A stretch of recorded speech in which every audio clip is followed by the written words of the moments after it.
안녕하세요. 수아입니다. 이번 시간은 미타 행자 첫 번째 글, 미스테리한 그녀입니다. 이 글은 10년 전쯤 제가 써놓은 글입니다. 그 당시 저는 어느 사찰에 단기 봉사자로 가게 되었습니다. 사찰 내세 보니까 그 사찰의 스님께서 주지 스님이 바뀌시면서 서류 정리를 해야 돼서 한 보름간만 봉사하러 오실 분 구합니다. 이렇게 나와 있더라고요. 그래서 '아 잘 됐다.' 사실 큰맘 먹고 가야 하는 사찰이거든요. 너무 먼 곳에 있어서.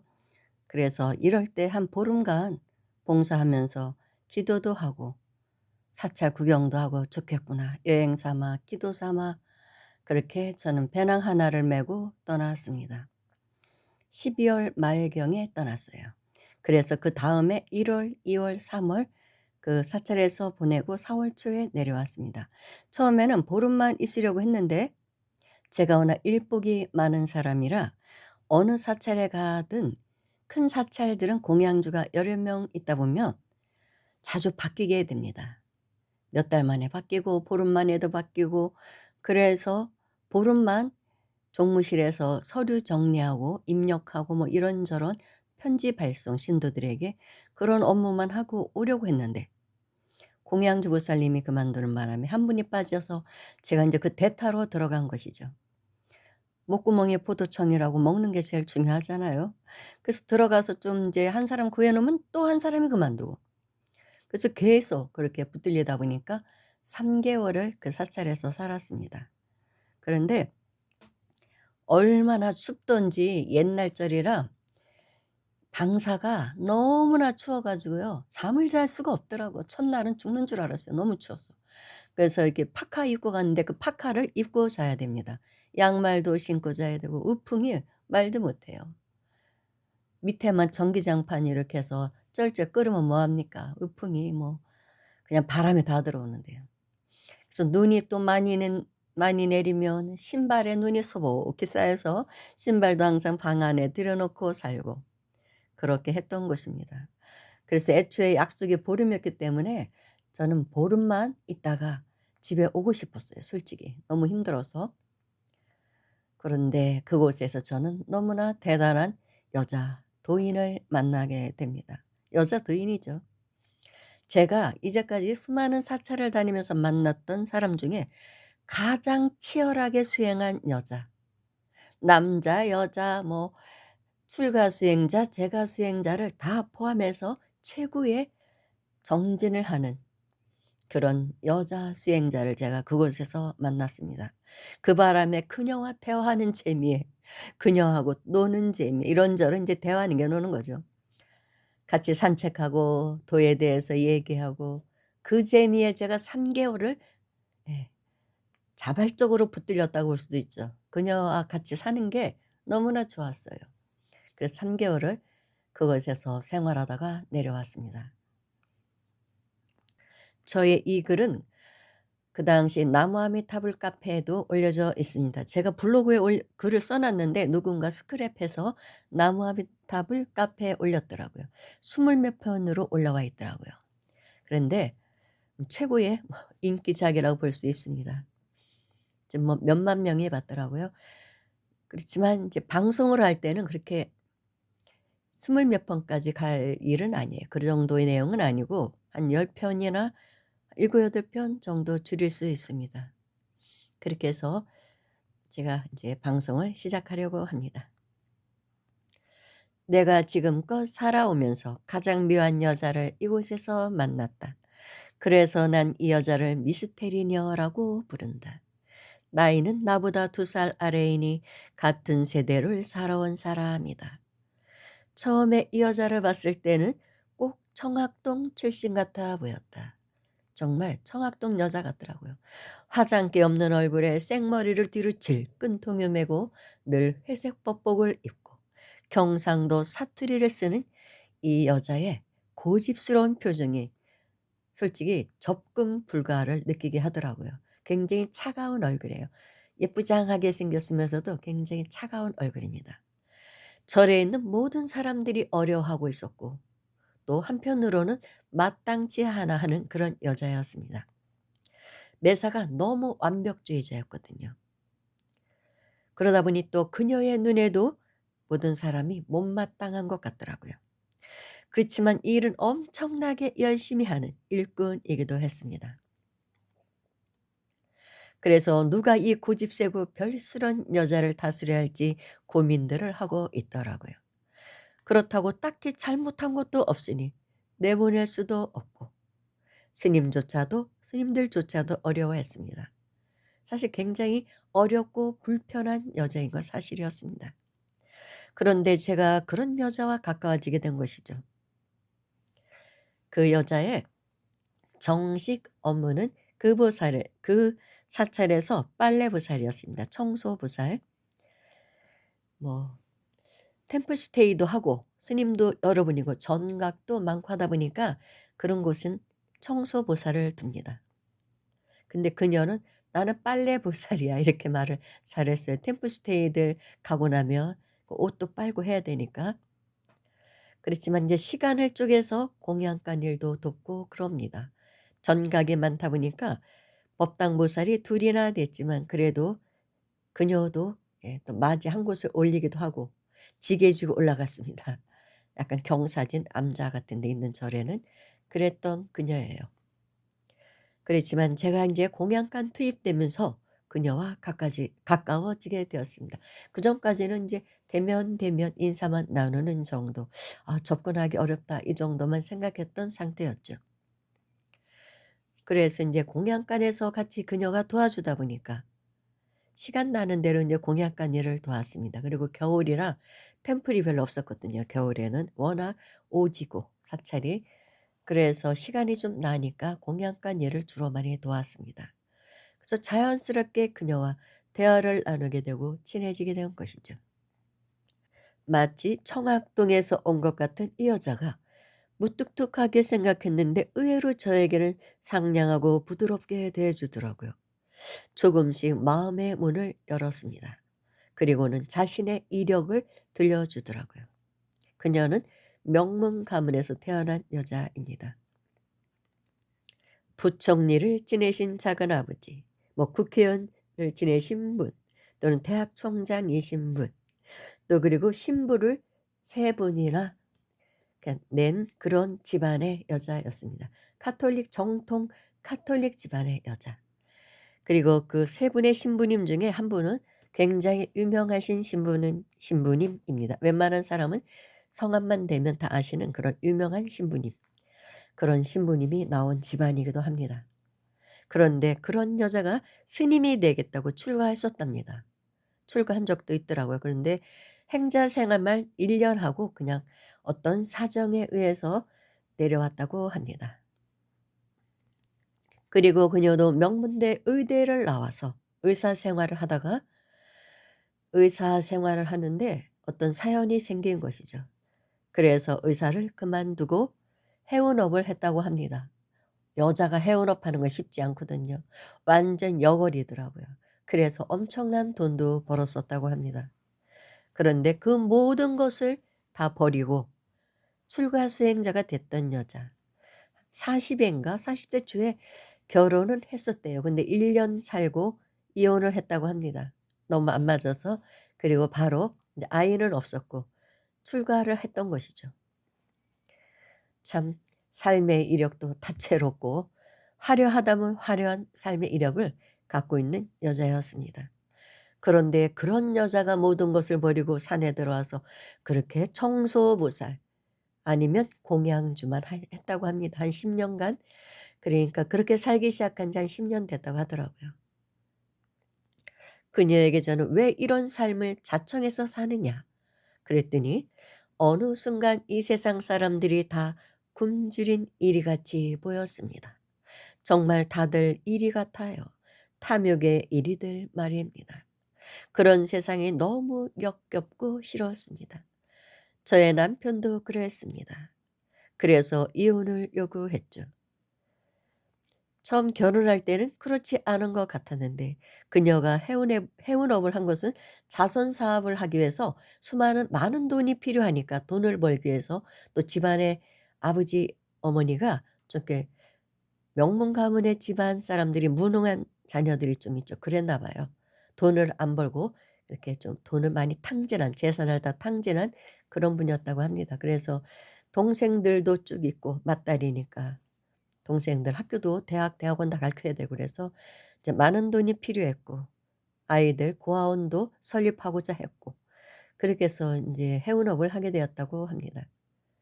집안에 후광이 있으니까 또 밀어주는 사람도 있고 그래서 꽤 잘 됐나 보더라고요. 그때 인제 남편을 만나서 결혼할 때 "나는 아이들을 키우는 그런 고아원을 하겠다." 했는데 남편이 좋다고 해서 결혼했더니 막상 남편은 생각이 다르더랍니다. 계속 뭐 돈 있는 걸로 아파트 사고 땅 사고 하면서 욕망만 채우려고 하는 남자였던 것이죠. 그래서 '아 내가 잘못 봤구나. 이건 나의 실패다.' 그래서 이혼하자고 해 가지고 법적 소송까지 해서 이혼했다고 합니다. 다행히 저에게는 아이가 없었으니 미련도 없었습니다.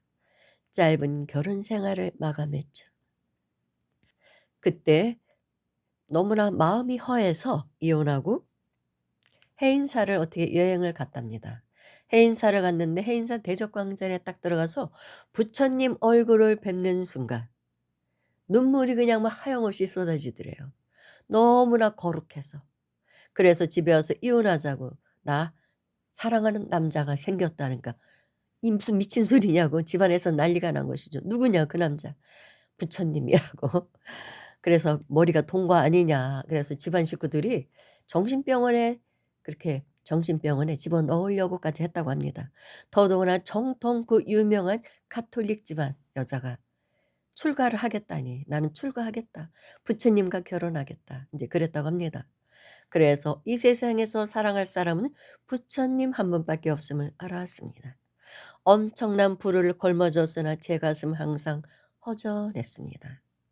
참 화려한 삶을 살았지요. 그러나 사업을 정리한 후에 산으로 들어왔습니다. 아 참 '어떻게 이런 사람을 내가 만났나.' 그런 생각까지 들고 '이렇게 사는 사람도 있나.' 그래서 인제 행자 생활 1년 하다가 내려와서 선지식을 찾아다니면서 나름대로 공부를 하고 살았다고 합니다. 타 종단에 출가할 생각도 갖고는 있지만 그러나 뭐 별로 이제 그럴 것 같지는 않더라고요. 물론 그 후의 이야기지만 그녀는 어딘가로 떠난 것으로 알고 있습니다. 그 당시 저에게 말하기를 자기 여동생이 동남아 쪽에 사는데 절을 짓고 있다고 했어요. 그래서 자신의 돈을 보태 주고 있다고. 아마 그곳으로 간 것 같습니다. 소식이 끊겼죠.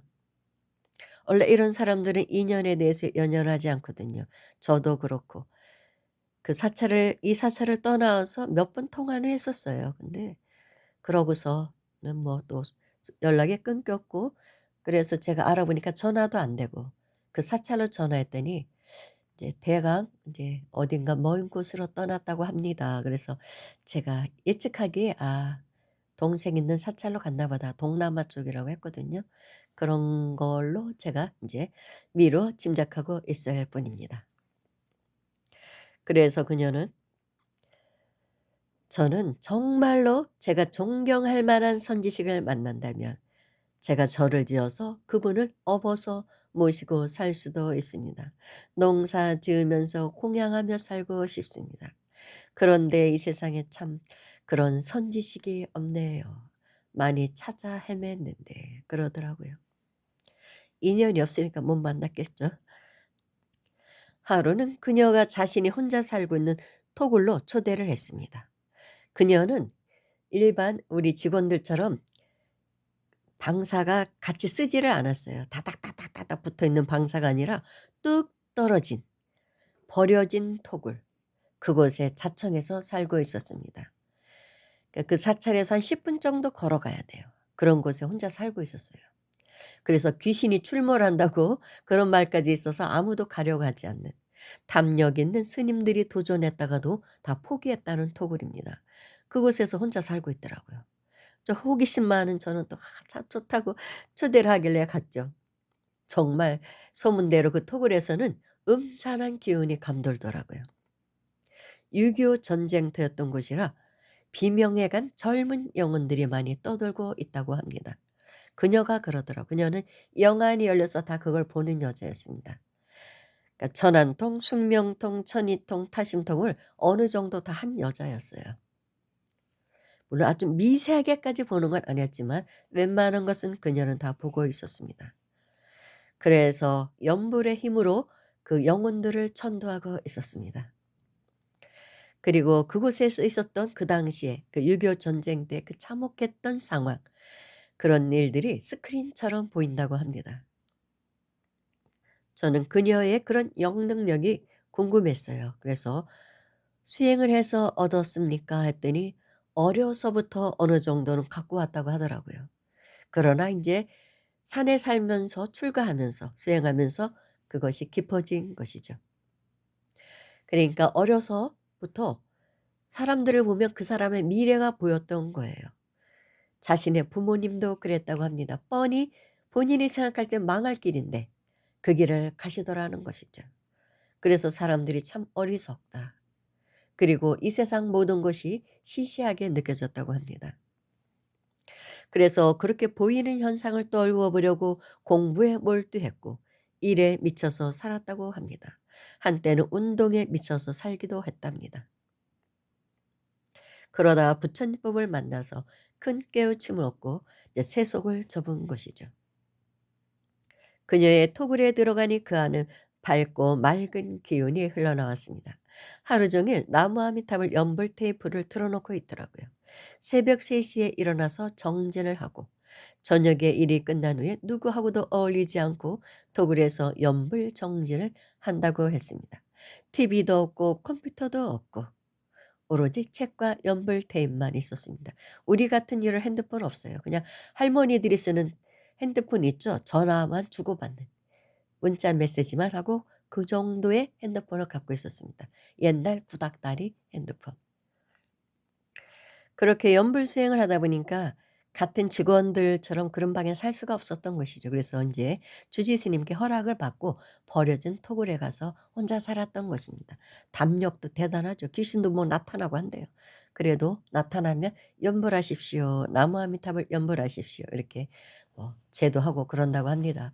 그녀는 그렇다고 연불만 한 사람은 아니에요. 원래는 참선 수행자였고 윗바사나도 했고 아비라 기도도 했고 뭐 모든 수행은 다 한 사람입니다. 그렇지만 마지막으로 나무 아미탑을 연불로 회항한 것이죠. 그 도량에서는 3년 기도를 하고 이제 마치고 갈 것이라고 했습니다. 그때 당시가 2 년째였나 제가 만났을 때가. 그래서 제가 너무 성격이 모가 나서 "도량 사람들이 불편해한다."라는 말을 했었습니다. 그랬더니 모든 사람들이 저를 그렇게 생각했다면 제가 한참 공부가 안 되었다는 증거네요. "제가 고쳐야지요."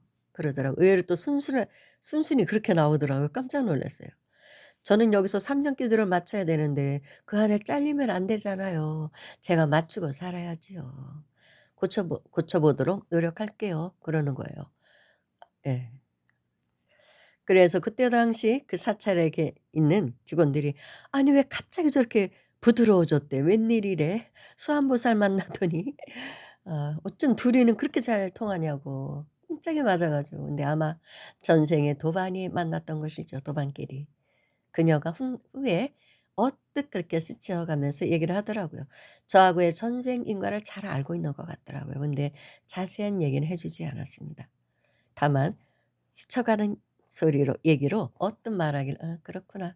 전생에 나랑 같이 그 도량에서 수행했던 적이 있었구나. 그 도반을 언제 찾아오려나 그리워했다."라는 말을 하더라고요. 근데 저는 어찌 그렇게 전생의 도반들을 만나기는 하는데 저는 너무나 까마득하게 밑에 있고 너무나 수승하게 올라가 있는 도반들을 법화경 보살님도 그랬고 정말 좀 부끄럽더라고요. 그래서 그때 그녀에게 "내가 우리 대화한 내용을 글로 써도 좋겠냐." 했더니 좋다고 하더라고요. 그래서 허락받고 썼던 글입니다. 제가 회항을 시켜 줘야죠. 사실은 엄청난 수행자인데 제가 신도이기 때문에, 그리고 절에서 공양주나 하고 청소부살이나 하고 그러다 보니까 알려지지 않는 것이죠. 그렇지만 3년 동안 3,000 배를 한 여자이기도 합니다. 하루에 3,000 배씩. 사람이 아닌 사람이에요. 정말 말도 못해요. 그녀의 수행계는 치열합니다. 그래서 제가 수행자로서는 어떻게 보면 가장 존경하는 수행자일 수도 있습니다. 어떻게 그렇게 치열하게 수행을 할 수 있는지. 정말 대단한 여자예요. 그러다 보니 다 열리겠죠. 예. 그녀와의 대화 본격적인 이야기는 다음 편부터 시작합니다. 수행에 대한 이야기. 오늘은 간략하게 그녀와의 그런 만남, 그리고 그녀에 대한 이력을 대강만 이제 제가 설명을 했습니다. 여기까지 하겠습니다. 감사합니다.